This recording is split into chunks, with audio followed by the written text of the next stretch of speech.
Então sejam todos bem-vindos, gente. Um bom dia a todos. Espero assim que todos estejam bem. Vocês possam aproveitar esse encontro da melhor forma possível, né? Que ele possa fortalecer, amparar vocês. Que as boas energias, os bons fluidos trazidos pelos bons espíritos, pelos trabalhadores do Cristo, cheguem no lar de cada um de vocês.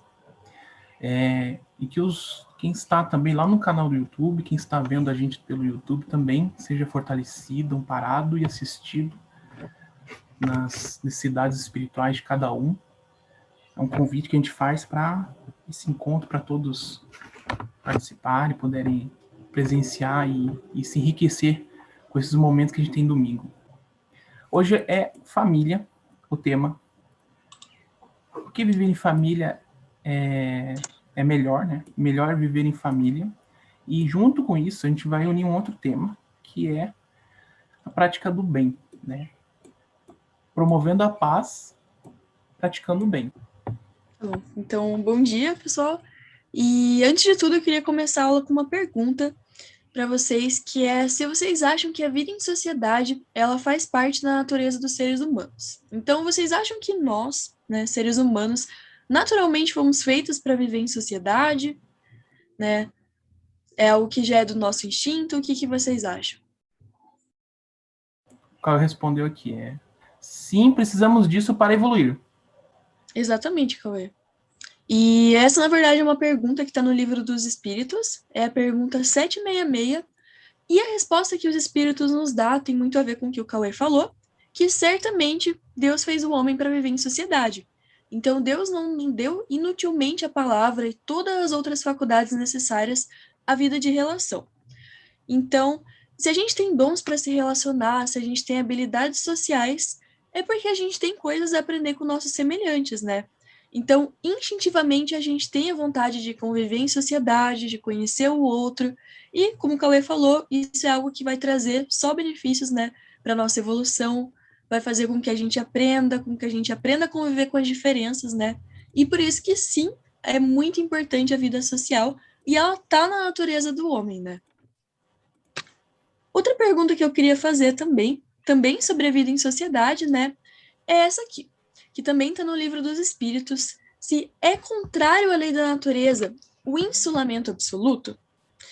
Então, primeiramente, eu só queria deixar claro o que é esse insulamento. E essa palavra é a mesma coisa que isolamento, que solidão.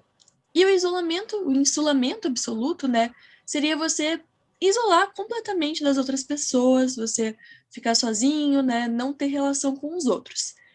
E, por exemplo, tem aqueles monges também que eles ficam no alto da montanha, que eles escolhem se isolar para o resto da vida, né, permanecer o resto da existência deles meditando, ficando sozinhos, sem entrar em contato com ninguém. E o que vocês acham? Você acha que isso é um sinal de evolução? Vocês acham que essas pessoas que escolhem fazer isso, elas são mais evoluídas do que as pessoas que vivem em sociedade? O que será? Ficar em isolamento, né? Que às vezes a pessoa se descobre a si mesma. Mas eu acho que quando a gente não fica em isolamento e continua contribuindo com a sociedade, eu acho que a gente também tem um proveito. Então, acho que ambas as formas são boas. O Cauê falou ali no chat que com o contato com o próximo a gente encontra nossas impaciências, nossas raivas, coisas que a gente tem que melhorar. E exatamente, né? E é bem o que o Ian falou também, né? A importância desse contato com o outro. Claro que a gente tem que ter momentos isolados, momentos em que a gente se dedica ao nosso autocuidado, em que a gente dedica ao autoconhecimento. Só que isso não pode se tornar um padrão na nossa vida. Então a gente não pode passar a nossa existência inteira sozinhos, isolados, porque a gente precisa dessa convivência com o outro, né? Então, a resposta que o Livro dos Espíritos nos dá é que, sem dúvida, o instinto dos homens é buscar a sociedade e isso contribui para o nosso progresso, faz com que a gente se auxilie mutuamente. Então, como que a gente vai trabalhar o perdão, o amor ao próximo, a tolerância, se a única pessoa com quem a gente convive é nós mesmos, né? Então, a gente precisa conviver com as falhas do outro para a gente aprender mais sobre a gente mesmo também. É importante ter um momento de autoconhecimento, só que isso também é obtido pela vida em sociedade, né? Eu acho que quando a gente se isola, a gente foge muito da vida passada, né? Porque a gente sabe que a gente vem aqui para evoluir, às vezes algum erro de vida passada e a gente acaba se isolando e acaba deixando isso muito mais difícil. Exatamente, né? Esse isolamento, ele atrasa a nossa evolução, porque a gente não tem o enfrentamento das coisas do dia a dia, o enfrentamento com o outro, que é o que faz com que a gente aprenda muito e contribui muito para a nossa evolução, né? Então, e a resposta é sim, que esse isolamento, ele é contrário à natureza, vai contra o instinto do homem, vai contra o que a gente precisa para melhorar como espíritos, né? E só o João falou ali, nós progredimos individualmente, mas precisamos da família para evoluir, do contato, relacionamento com o próximo. Aí o Cauê falou assim, não é só o autoconhecimento que importa. É que nem a Isadora falou, você não obtém ele sem ter um contato com outra pessoa, porque a gente se ilude, né? A gente precisa do externo para a gente se ver mesmo verdadeiramente, né? Como a gente se comporta.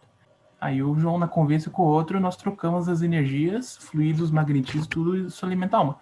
E tem o lado espiritual que a gente não pode ignorar, né?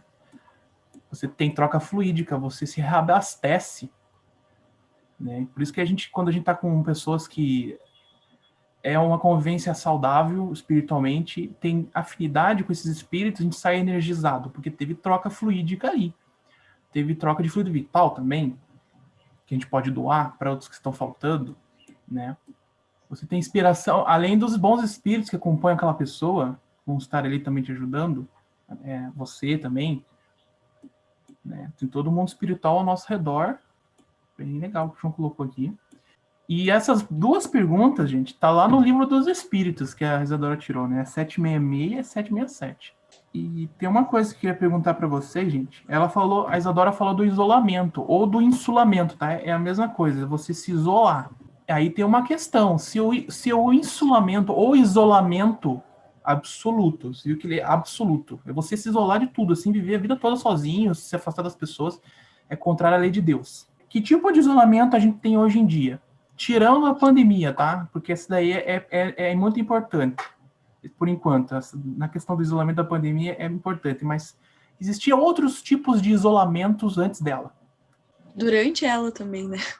Durante ela também, exatamente. Porque a primeira coisa que a gente faz é pensar nos monges, assim, né? Em um caso mais extremo. Só que, como o Vini falou, a gente pode encontrar isso no nosso dia a dia muito mais facilmente, né?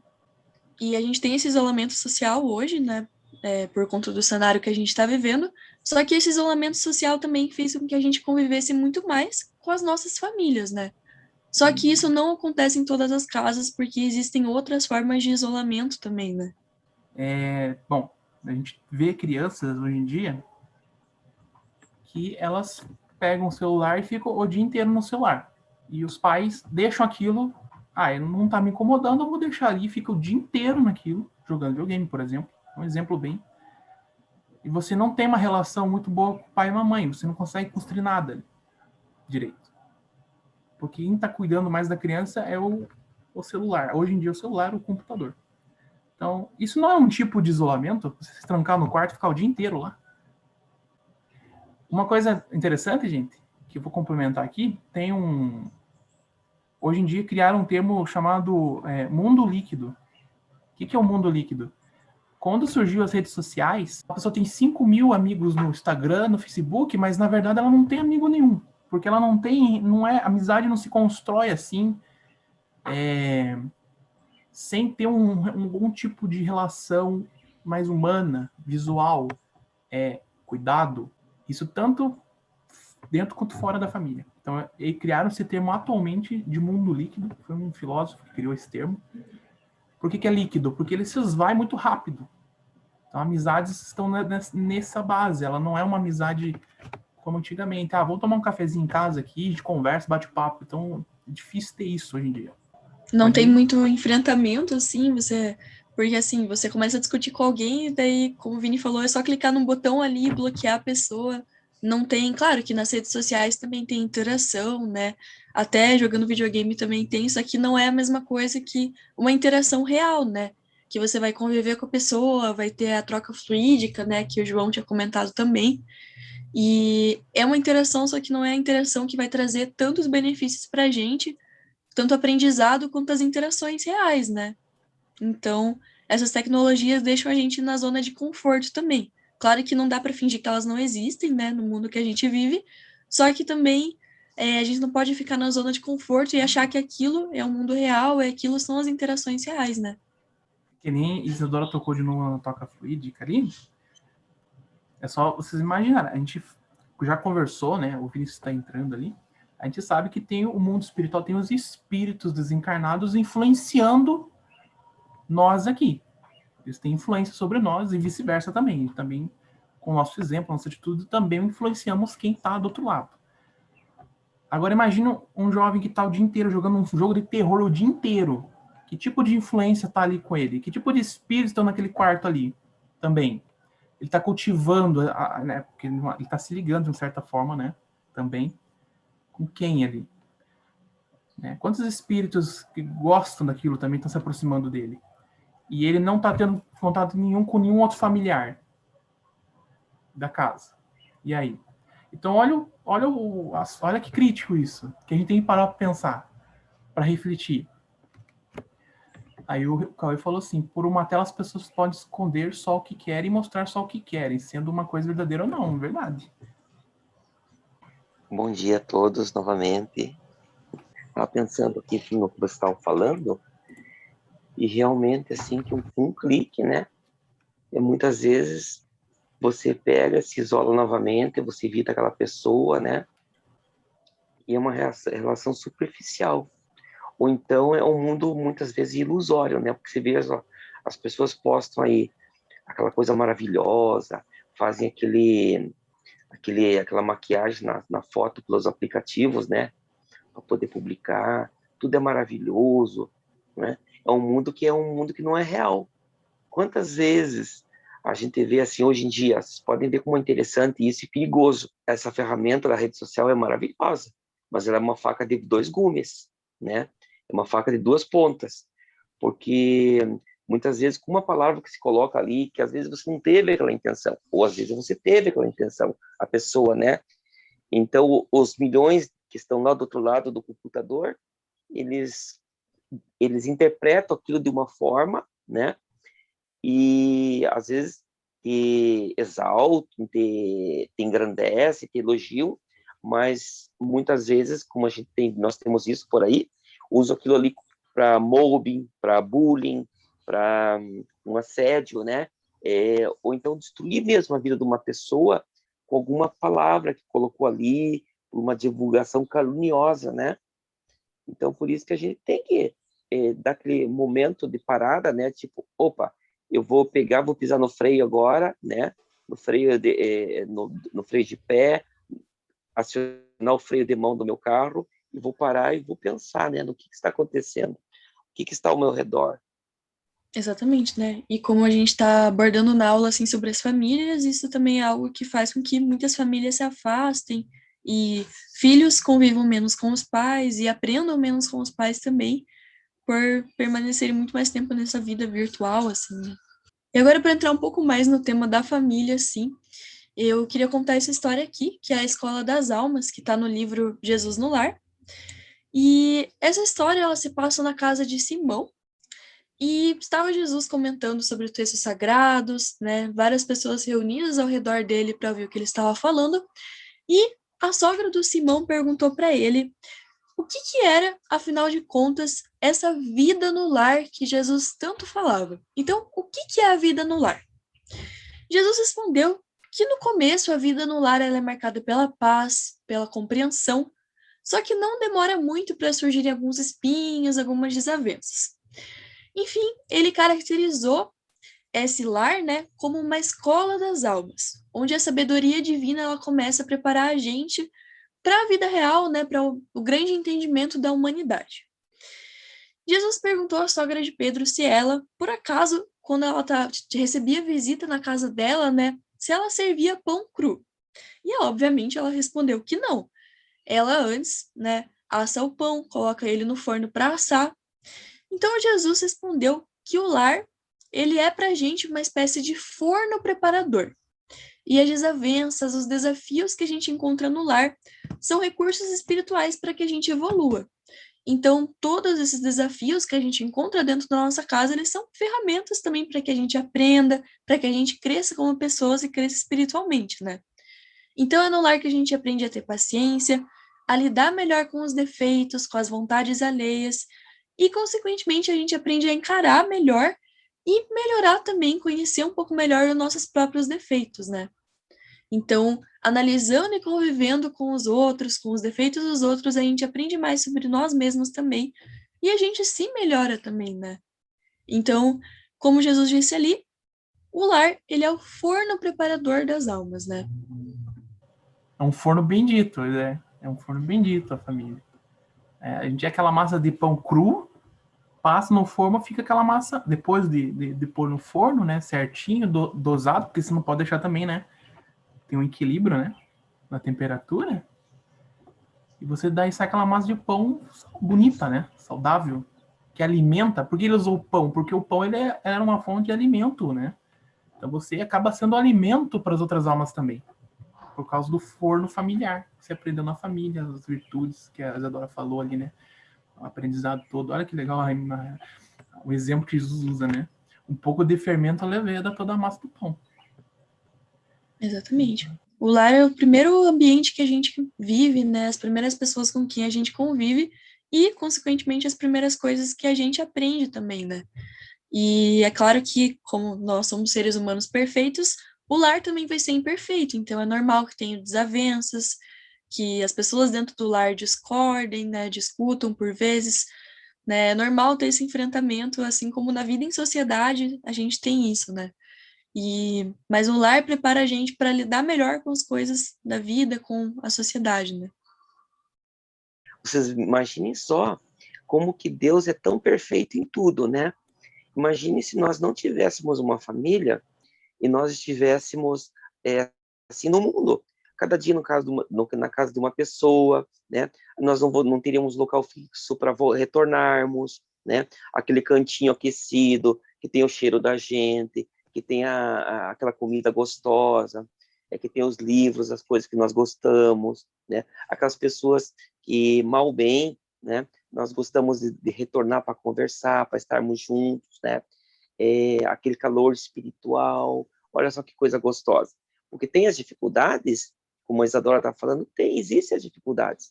Mas se nós não tivéssemos esse cantinho, imagine só, nós ficaríamos como nômades, como, sabe aqueles retirantes, assim, cada dia estão num lugar.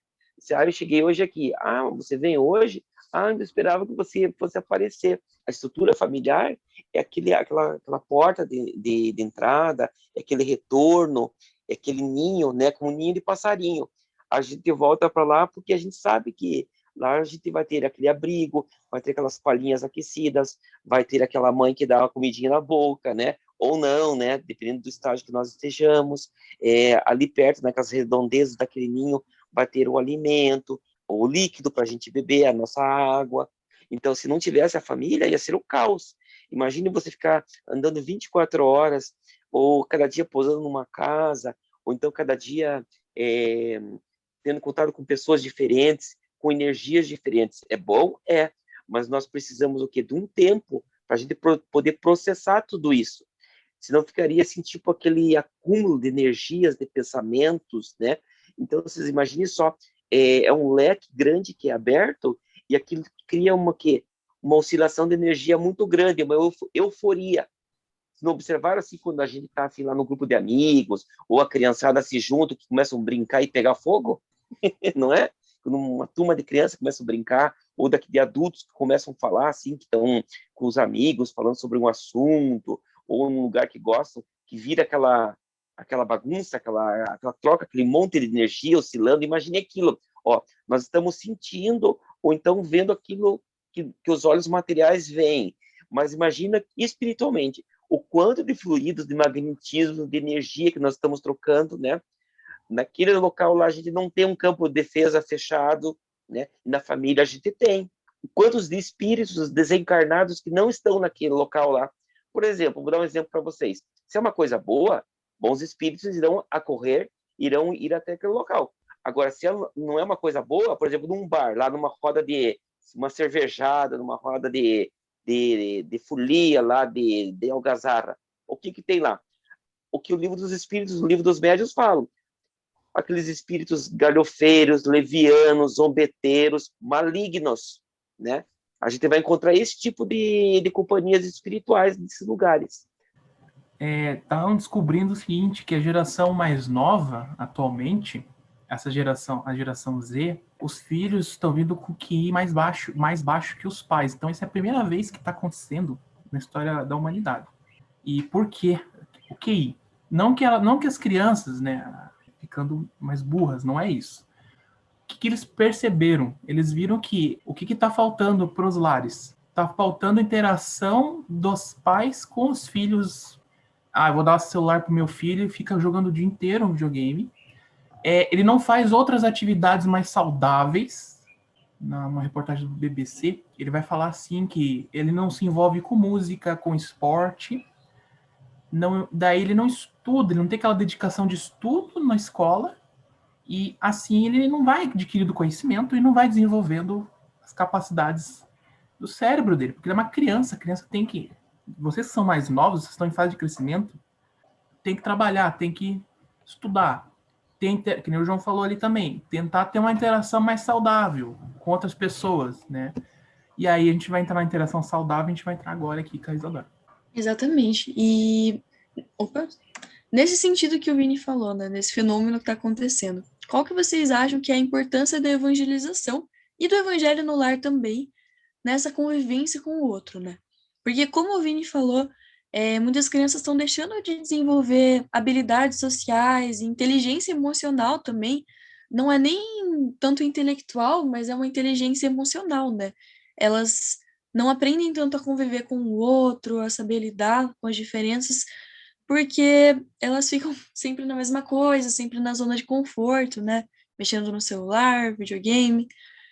E a importância da evangelização nesse sentido é que a gente, né, obviamente a gente aprende muito na evangelização, assim como a gente vai, às vezes, para a escola ou para a faculdade nos dias da semana, também é importante a gente estar aqui aprendendo, né, no domingo, tendo aprendizados espirituais, né? E na evangelização a gente também vai ter muita convivência com o outro, a gente vai, até aqui no virtual, né, mesmo que seja uma convivência mais distante, a gente tem convívio, a gente conhece pessoas diferentes, a gente descobre coisas diferentes, né, tanto sobre o espiritismo quanto, né, notícias, várias coisas assim que é importante a gente aprender. E a gente tem essa convivência, né? E no Evangelho no Lar, a gente tem uma convivência dentro da família. Então, mesmo que seja uma vez por semana, seja ali meia hora, uma hora que a família está reunida para estudar o Espiritismo, ela vai estar convivendo, né? Aquela família vai estar trocando ideia, os pais vão poder estar passando para os filhos o que eles sabem, e além disso, vai ter também uma melhora do lar no sentido espiritual, né? No sentido das vibrações, né? Aquela família que está fazendo evangelho no lar está emitindo boas energias, está mentalizando coisas boas. Então, mesmo que seja um momento ali por semana, o evangelho no lar é muito importante nessa convivência com o outro, né? Nesse sentido de unir as famílias. Evangelho no lar e evangelização. Evangelização, gente, quando a gente voltar, tiver mais acesso a poder sair, né? É um grupo de jovens que a gente tem um objetivo de, por exemplo, a gente, além do estudo, né, que a gente está tendo aqui, essas reflexões maravilhosas. Olha, gente, é um grupo... a gente tem que parar para pensar, não é toda hora que a gente vê um grupo assim de jovem que vem falar sobre a importância de viver em família, a importância de eu ajudar. Hoje em dia tá difícil isso. Então, quando a gente voltar, olha que legal, vai ter esse estudo, vamos fazer aqueles momentos de se reunir, né? Pegar um grupo de jovens, em vez de ir lá no Barque Barigui fumar narguile, né? Que eu já se deparou com essa cena, né? Eu e o João já. Vamos então a um asilo, um hospital, um canil de cachorro abandonado, né? Conversar sobre isso aqui, fazer uma prece junto e conjunto para quem está precisando, que está doente desse Covid, para os profissionais de saúde. Olha só que beleza, que bênção que a gente está construindo, que Deus deu essa oportunidade e a gente está fazendo a nossa parte. Então, olha só, cara, é muito rico isso. Olha a importância da evangelização. Peguem isso e levem para a vida de vocês, gente. Parem para pensar nisso. Olha o que essa evangelização está fazendo com a gente. Isso é muito bom. E a Isadora complementar a Isadora, Evangelho no Lar. Pega lá, pega o Evangelho segundo o Espiritismo, né? 15 minutos ali com a mãe, com o pai, leia o trecho, reflita com eles. É o momento para abrir mesmo, para o pai e a mãe e os filhos também olharem os pais e não se verem só como estranhos ali. Então, veja que legal ali, né? O Rian falou sobre a solidariedade. Então, a família, os laços que a gente constrói na família, ensinam a gente a ser solidários também. E as pessoas que a gente ama, as pessoas com quem a gente constrói laços, né, na vida material, esses laços são importantes para a gente e eles vão continuar na vida espiritual também, né? Então, aquelas pessoas que a gente ama sempre estão conectadas com a gente de alguma maneira. Mesmo que a gente esteja aqui presente no plano material, elas estejam no espiritual. Esses laços familiares são coisas que perduram pelas encarnações, né? E uma coisa muito legal também que fala no Evangelho é, por exemplo, quando a gente tem membros de uma família, né, que eles estão num estágio evolutivo mais avançado e eles ajudam aqueles que estão num estágio um pouco menos avançado, que estão passando por dificuldades, né? Eles ajudam espiritualmente. De novo, não dá para falar de família sem falar de reencarnação, né? Convivemos com os nossos familiares, não é a primeira vez que a gente está se encontrando. Somos espíritos milenares, imortais. Teve experiências passadas, estão tendo oportunidade de novo de aprender, né, evoluir e reparar erros e injustiças que foram cometidas em vidas passadas. É muito bom. E vocês viram ali que o laço ele vai se fortalecendo mais na família. À medida que a gente vai vivendo, continua vivendo. Quando a gente desencarnar e nas próximas reencarnações, a gente vai se encontrar com essas pessoas também. Então vamos se esforçar para construir laços saudáveis com os nossos familiares, com todos, com tio, pai, mãe, irmão, tia, todos os familiares. Uhum, exatamente. E como o Vini falou também, família não é só pai, mãe, né? Tem não só pessoas de sangue também, mas pessoas que estão ali, que estão cuidando da gente, que a gente convive, que a gente cria uma conexão, assim, né? Com que a gente aprende. Então, vão além dos laços do sangue também. E outra coisa que fala no Evangelho também, por exemplo, é se não tem problema que esses laços eles aumentem infinitamente, né? Então, em cada encarnação a gente vai adquirir mais laços e a gente vai, né, ter uma família mas o evangelho fala que não tem problema, né, que é uma visão egoísta você achar que vai ser algo ruim os laços familiares aumentarem. Isso, na verdade, só tem coisas a acrescentar, né? Por exemplo, um pai que tem vários filhos, ele não vai distribuir o amor entre esses filhos, esse amor não vai diminuir, né? Ele vai amar todos iguais. E é exatamente assim também, né? Mesmo que os laços familiares aumentem, o amor ele não vai diminuir por causa disso, né? Muito pelo contrário. Beleza, então, gente. A pergunta que a gente queria fechar assim é como a gente deve agir dentro da família, né? Então a gente viu aqui que a família é muito importante para a nossa evolução, que a gente não reencarna numa família por acaso, né? E como a gente sabe, tem toda a questão do planejamento espiritual também. Então, antes da gente encarnar, a gente conversou, a gente teve esse planejamento e teve uma família que escolheu nos acolher, né? E mesmo tendo essas desavenças, às vezes dentro dos lares, a gente tá ali para aprender e aquilo tá ajudando muito a gente na evolução. Então, como que a gente deve retribuir isso, né? Quais atitudes que a gente tem que ter dentro da família, em relação aos nossos familiares? Como que a gente tem que agir? A gente viu ali também sobre o perigo da gente se isolar, né? Então a gente tem aquela família, a gente tem aquela oportunidade de aprender com cada familiar que a gente tem e a gente não pode escolher se isolar, né? Então, como que a gente deve agir, né? Fica aí a reflexão final da aula. Eu vou direcionar a mim essa pergunta, ao Vinícius Lopes, Isadora, João, Rian, o Ian, o outro Vinícius, o Cauê, Isabela, Matias, Miguel. Bom, fico com essas perguntas aqui que a gente vai fazer. O que de bem você pode fazer para a sua família? O que de melhor você pode dar para eles? Se eu tenho, por exemplo, às vezes a gente tem uma briga com a minha mãe. Tá? O que eu posso fazer de bom para ela? O que eu posso fazer para compreender ela? Para entender essa pessoa, esse familiar? Tá? O que mais de bom você pode fazer a seus familiares? Olha, assim, é sério, parem para pensar nisso, gente. O que nós podemos fazer de bom?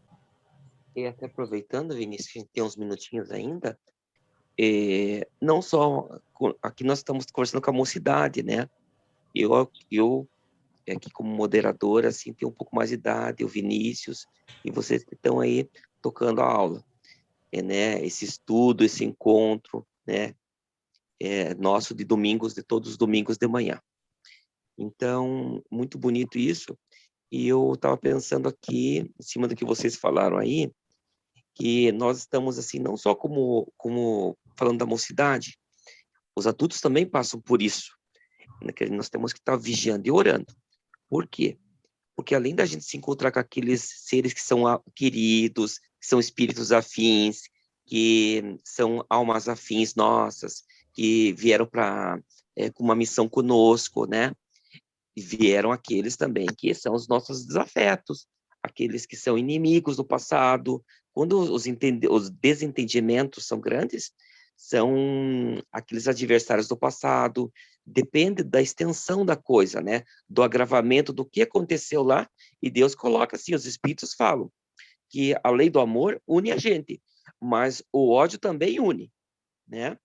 Há assim, até uma dualidade nisso daí, porque o ódio afastou, porque as pessoas não querem ver a cara uma da outra, querem se isolar, mas quanto mais ama, mais se aproxima. Mas também, quanto mais odeia, quanto mais animosidades, inimizade a pessoa cria, ela, pelas leis fluídicas, pelas leis do universo, de Deus, ela acaba ficando presa àquela pessoa, né? Então, os espíritos falam assim que a lei manda que aqueles que erraram juntos, eles resgatem e reparem juntos, né? Então, vocês vejam só, aquelas companhias espirituais nossas, muitas vezes, elas pegam e querem tirar, por exemplo, o jovem. Ah, teve um desacordo com o pai, com o irmão, ninguém me entende, aquela situação, né? Então, a gente olha muitas vezes pro eu. Claro que a gente quer ser atendido, claro que a gente quer ser respeitado, claro que a gente quer fazer aquelas trocas, né? Claro que a gente quer o melhor para a gente, mas também a gente tem que dar. Agora, a gente tem que aprender a ceder também. E também tem aquela situação assim, veja a mocidade. Nós estamos falando aqui no livro dos Espíritos, Allan Kardec pergunta para os espíritos da codificação, influenciam os espíritos em nossas vidas? E a resposta do Espírito da Verdade e da sua falange de Espíritos da Verdade: muito mais que vós o supões, a ponto de vos conduzir-vos, né? Vejamos bem. Olha, quando dá aquela loucura, assim, vocês podem ver aquela jovem que pega, se bota para fora de casa, sai sem as roupas do corpo. Vocês vejam que perturbação espiritual. Será que essa casa tinha uma oração? Tinha um evangelho no lar? Então, essa hora da gente pegar e armar as guardas espirituais nossas, né? Não vai ser aquele universo aberto, nós vamos ter aquele cantinho nosso que eu falei, aquele ninho de passarinho, bem cuidadinho ali, bem protegido naquele galho de árvore, do vento, das tempestades, das intempéries, né? Da natureza da vida. Então, aquela hora que muitas vezes entidades, espíritos perseguidores, obsessores, daquele jovem, daquela pessoa, né? Daquele pai, daquela mãe, daquele irmão, daquele tio, daquela tia, eles atuam, influenciam, vão colocando na cabeça, às vezes colocam lá aquele falso amigo lá na rua, aquela falsa amiga de uma relação assim superficial, uma relação assim que se dilui facilmente, como a Isadora colocou bem aí na aula de hoje. E o que acontece com aquela pessoa, com aquele jovem, com aquela moça, com aquele moço? Ele fica no meio da tempestade, ele foge de casa, né? Então, a primeira ideia que a gente tem quando a gente é contrariado é da gente, eu não quero ver mais aquela pessoa, eu não quero ver mais o meu pai, eu não quero ver mais a minha mãe, eu não quero conversar com ele, eu não quero conversar mais com a minha irmã, eu não quero mais conversar com o meu irmão. Mas, gente, respira fundo, vamos usar a água da paz que o Chico Xavier nos inventou, coloquemos a água da paz, respiremos 3 3 vezes, né? Vamos até lá à frente do portão, até lá na rua, demos uma volta, podemos dar uma volta, né? Deixar uma conversa para o dia seguinte, fazer uma oração, se recolher em prece, em oração, né? E pedir a Deus que dilua aquela coisa ruim, né? Porque nessa hora que muitos adversários nossos do passado, que a gente não vê, que, por exemplo, às vezes a gente fala da mãe, do pai, coisa e tal, mas nossa casa tem um halo magnético de luz, de proteção, que esses espíritos perversos, esses adversários do passado não podem chegar. Eles não conseguem chegar. Porque quem fala assim, quem ouviu falar assim que a oração de uma pessoa é uma oração, mas uma oração de uma mãe, ela arromba as portas do céu. Chico Xavier falava isso, que a oração de uma mãe ou de um pai que ama um filho, uma filha, um avô que ama o seu neto, a sua neta, né, que defende a gente, de um tio, de uma tia, né, de um irmão que está em oração, em prece, ele ajuda a defender. Então, a gente sai daqui hoje, eu acredito, com essa reflexão que o Vinícius falou. O que a gente pode fazer de melhor para a nossa família? Né? Como que eu posso fazer? O que eu posso fazer para tornar um ambiente mais gostoso, mais agradável? Né? Eu posso lavar uma louça, eu posso arrumar uma casa, arrumar a sala, eu posso trazer um doce que a minha mãe gosta, que o meu pai gosta, né? Um presentinho, porque é aí que a gente está construindo, né? São as construções espirituais. Isso que a gente não percebe nas pequenas coisas, naquele mimo, naquela sinceridade, naquele carinho, né? Então é assim que a gente tem que pensar. É isso que é por aí nossa caminhada, gente. E uma coisa assim, que eu pensei assim, que a gente deixa a intolerância de lado, deixa o preconceito, né? A gente combate esse ódio, por quê? Porque hoje nós temos vários tipos de família. Fica mais uma reflexão aí. Às vezes é o pai e os filhos, a mãe e os filhos. Às vezes não é um casal de homem e mulher, são outros casais que a gente já conhece, casais de 2 homens, casais de 2 mulheres, né? A gente tem que respeitar se essas pessoas estão amando, criando uma criança, educando, dando bom exemplo moral, né? Vai sempre ter nosso respeito, nosso carinho, nossa consideração, né? E viver em família é amor, porque não há ponto final para o amor, né? O amor é para sempre, é para nós que somos almas imortais, né? Amor é vida, e para a vida não tem ponto final. É por aí. Fica essa ideia, esse pensamento, essa reflexão da minha parte. E aqui tá uma família também, né? Tá quase formando família, né? Vamos dizer. É um grupo de amigos, mas tem um laço já se fortalecendo aqui entre nós também, né? Eu também quero agradecer muito por toda a participação de todo mundo, a presença de todo mundo também, principalmente. Agradecer a Deus por essa oportunidade, né? Agradecer ao João, agradecer ao Cauê, Isadora, o Ian, a Isabela, o Matias, o Miguel, né? Ao Vinícius também, seja bem-vindo, Vinícius. É uma alegria estar mais com uma pessoa, conhecer uma pessoa nova no grupo. E também ao pessoal também que vai assistir o vídeo, está assistindo o vídeo no YouTube também. Que você seja abençoado essa semana por Deus. A gente tenha força para continuar essa luta e continue com essa reflexão da família, gente. Vamos. É uma bênção estar tendo essa oportunidade aqui.